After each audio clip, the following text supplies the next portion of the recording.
एक यज्ञ ऐसा भी है जिसकी चर्चा योगेश्वर कृष्ण ने भी की है और वेदों के अंदर भी जिसकी चर्चा प्राप्त होती है। हम लोग सभी जानते हैं, आर्य समाज से जुड़े लोग, कि हमारी संस्कृति में पंच यज्ञ है। क्या कोई छठवां भी यज्ञ है? 5 यज्ञों के अलावा कोई छठवां भी यज्ञ है क्या हमारे संज्ञान में? नहीं है। लेकिन वेद भगवान कहते हैं कि जो हम ये यज्ञ करते हैं घी सामग्री द्रव्य आदि से, इससे भी एक बहुत महान यज्ञ है जिसका फल बहुत ज्यादा होता है। और इस यज्ञ को करने में तो भौतिक द्रव्यों की आवश्यकता होती है, लेकिन एक ऐसा यज्ञ है जिसमें किसी प्रकार का किसी भौतिक पदार्थ की आवश्यकता नहीं पड़ती, और वो यज्ञ इससे बड़ा यज्ञ है। यत् पुरुषेण हविषा देवा यज्ञम अतन्वता अस्तिनु तस्मात् ओजियो विहव्येन इजिरे। ये वेद का मंत्र है। भगवान कहते हैं कि जब हम इन भौतिक पदार्थों से जो यज्ञ करते हैं, अस्तिनु तस्मात् ओजियो, इससे भी बड़ा एक यज्ञ है। वो कैसे संपन्न होता है? तो कहते हैं विहव्येन इजिरे, जो विशेष प्रकार के हव्यों से जिसको संपन्न किया जाता है। और गीता के अंदर भगवान कृष्ण भी कहते हैं, अगर आप धरती पर धर्म को करना चाहते हैं, धर्म क्या है ये जानना चाहते हैं, धर्म का स्तंभ क्या है ये जानना चाहते हैं, तो नीतिकारों ने कहा त्रयो धर्मस्य स्कंधा, धर्म के 3 आधार हैं। और भगवान कृष्ण इसी प्रश्न का उत्तर देते गीता में कहते हैं यज्ञ दान तपो कर्म पावनानि मनीषिणा। ये 3 कर्म ऐसे हैं जो व्यक्ति के जीवन को पवित्र बनाते हैं। वो कौन सा? प्रथम है यज्ञ, दूसरा है दान और तीसरा है तप। नीतिकारों ने इन तीनों चीजों को धर्म का स्तंभ माना है, त्रयो धर्मस्य स्कंधा, आधार माना है। तो यहां पर जो यज्ञ शब्द आया, त्रयो धर्मस्य स्कंधा, जिसकी मैं बात कर रहा हूं, भगवान कृष्ण कहते हैं यज्ञ दान तपो कर्मा। ये जो यज्ञ शब्द है ये सामान्य यज्ञ के लिए प्रयुक्त नहीं है, ये विशेष यज्ञ का वाचक है यहां। और यहां पर भगवान कृष्ण आत्म यज्ञ की बात करते हैं, आत्मयाजी होने की बात करते हैं। और वेद में ऐसे तमाम मंत्र प्राप्त होते हैं जो मंत्र ये कहते हैं कि यजमान, जो तुम भौतिक पदार्थों से यज्ञ करते हो, इस यज्ञ को अपने जीवन में भी धारण करो, हमारा जीवन भी यज्ञ में बन जाए। जिस प्रकार से यज्ञ पवित्र और पावन होता है, उसी प्रकार की पावनता यदि हमारे जीवन में आ जाती है तो समझ लेना हमारा जीवन भी यज्ञ में बन गया। वेद का मंत्र कहता है भद्रम कर्णेभिः शृणुयाम देवाः भद्रम पश्येमाक्षभिर् यजत्राः। ये जीवन को यज्ञ में बनाने का तरीका है। किसका जीवन यज्ञ में होता है? तो कहते हैं भद्रम कर्णेभिः शृणुयाम देवाः। भगवान ने हमको इंद्रियां दी हैं, 5 इंद्रियां, 5 ज्ञानेंद्रियां, 5 कर्मेंद्रियां। इन कर्मेंद्रियों की साधना ही आत्मयज्ञ है। भगवान ने जो साधन दिए हैं, देखो इस संसार में सुख है और ईश्वर ने सुख लेने के साधन भी हमको दिए। भगवान इस संसार में सुख भर देते और यदि सुख लेने के साधन हमारे पास में न होते तो इस संसार के सुख हमारे लिए बेकार थे। कितना भी स्वादिष्ट भोजन हो और यदि आपकी जिह्वा काम ना करे तो भोजन बेकार है। भोजन और गोबर एक समान है। बहुत से ऐसे रोग हो जाते हैं लोगों को कि जीभ स्वाद नहीं अनुभव करती, ऐसा रोग भी होता है। आप नमक खाओ, मिर्च खाओ, मीठा खाओ, खट्टा खाओ, जीभ को कोई फीलिंग ही नहीं होती। कितना भी मधुर स्वादिष्ट भोजन है, जीभ के लिए बेकार है।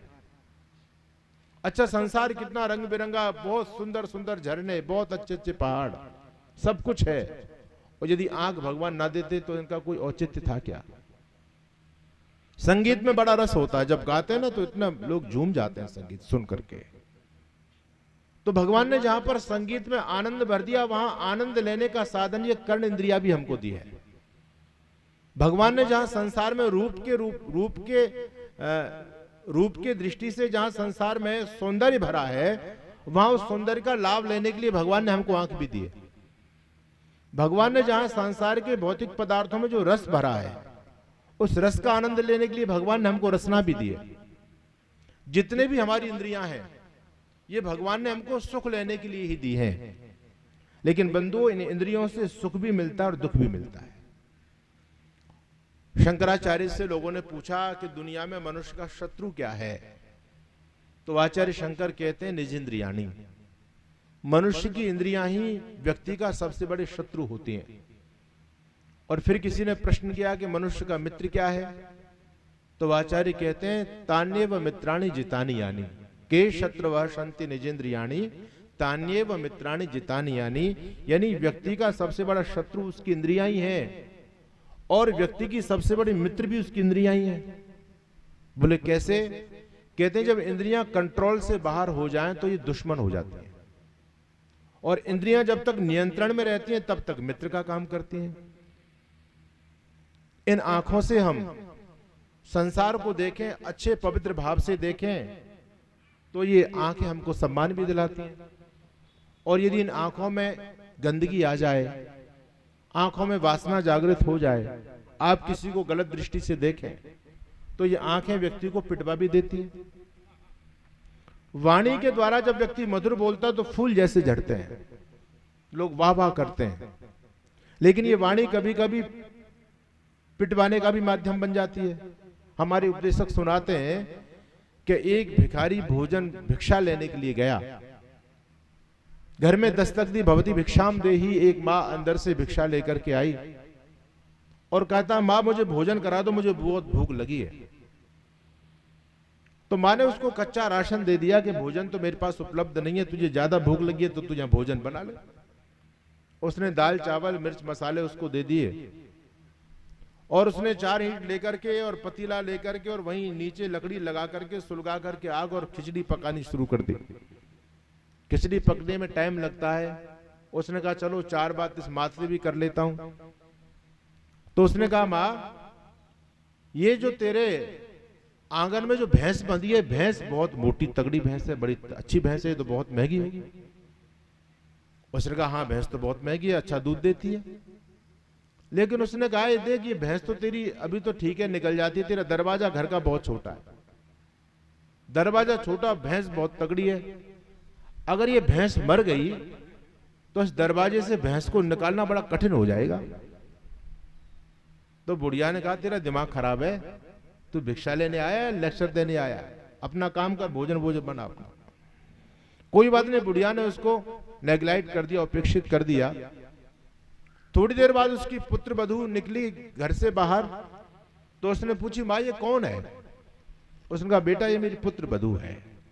अच्छा तो तेरा बेटा भी है? बोले हाँ। तो बेटा क्या करता है? कहता बेटा मेरा बिजली विभाग में काम करता है। तो उसने कहा माँ ये तेरी पुत्र वधू तो बहुत सुंदर है और तेरा बेटा तो बिजली विभाग में काम करता है, किसी दिन बिजली के चक्कर में आ गया तो इसका क्या होगा? ये तो विधवा हो जाएगी। तो बुढ़िया से सहन नहीं हुआ, बुढ़िया ने डंडा उठाया और भागता नहीं भागता यहां से। अब वो बेचारा क्या करे, बुढ़िया जब तक डंडा ढूंढने गई और इसने देखा कि भाई मामला खराब हो गया, अब क्या करें, भागना तो पड़ेगा। इसकी खिचड़ी आधी पकी थी, पूरी पक नहीं पाई। अब इसके पास कोई बर्तन भी नहीं, क्या करे? इसके पास में जो इसका तौलिया था, जो स्वाफी थी इसकी, उसी में खिचड़ी को इसने कर लिया और भाग गया। बूढ़ी पीछे पीछे आगे आगे भाग। फिर बुढ़िया माँ तो अपने शांत हो गई, ये भाग गया आगे और इसकी जो है ना कपड़े में से रस टपक रहा था, पानी सा टपक रहा था खिचड़ी का। किसी व्यक्ति ने पूछा भैया ये क्या टपक रहा है? बोले ये वाणी का रस है। तो ये वाणी जहां पर आनंद भी दिलाती है आपको, आप अच्छा प्रवचन करते हैं, अच्छा गाते हैं तो लोग आपकी बड़ी प्रशंसा करते हैं, बोले भाई गजब कर दिया, बहुत अच्छा गाते हो। और यदि इस वाणी से हम अशब्द बोले, गलत बोले, तो बोलो ये वाणी भी हमको कष्ट का कारण बनेगी, पिटवा भी देगी हमको। तो हमारे ऋषि कहते हैं कि भगवान ने जो इंद्रियां दी हैं, इन इंद्रियों को अपने कंट्रोल में रखो। इंद्रियों से अच्छा करोगे, अच्छा देखोगे, अच्छा सुनोगे, तो समझ लेना ये आपका जीवन यज्ञ में बन गया। ये सबसे बड़ी बात है। देखो बहुत से लोग यज्ञ में आहुति देते रहते हैं, संध्या भी करते हैं, माला भी फेरते हैं, लेकिन जीवन अच्छा नहीं होता उनका। उनके यज्ञ का औचित्य क्या है? महर्षि दयानंद सरस्वती तो यहां तक लिखते हैं कि जो व्यक्ति अपने जीवन व्यवहार को नहीं सुधारता और वो भगवान के नाम की कितनी भी माला फेरता हो, खूब ओम ओम राम राम राम राम जपता हो, और उसका जीवन बहुत गंदा है, अपवित्र है, तो उसका नाम जपने का कोई भी औचित्य नहीं है। ऋषि कहते हैं सब भांड के समान है। हमारे उपदेशक कहते हैं मन की तरंग मार ले बस हो गया भजन, और आदत बुरी सुधार ले बस हो गया भजन। तो ऋषि दयानंद ऋग्वेदादि भाष्य भूमिका में जब उपासना विषय में लिखने लगे तो ऋषि ने एक बहुत अच्छी बात कही। बहुत से लोगों का ध्यान में मन नहीं लगता, बहुत से लोग बड़े परेशान होते हैं, महाराज बैठते हैं लेकिन मन नहीं लगता है। तो ऋषि दयानंद कहते हैं ये उपासना योग दुष्ट हृदय को सिद्ध नहीं होता है। उपासना भगवान की भक्ति कभी दुष्ट व्यक्ति नहीं कर सकता। वो आपको आसन में आंख बंद करके भले ही बैठा दिखाई दे, आप उसको ये समझे भजन कर रहा, लेकिन भजन में भक्ति के क्षेत्र में वो एक कदम भी नहीं आगे बढ़ सकता जब तक उसका जीवन पवित्र नहीं होगा। तो वेद भगवान और भगवान कृष्ण कहते हैं पावनानि मनुष्य नाम, ये जो आपकी जो इंद्रियां इनके द्वारा यजन करो।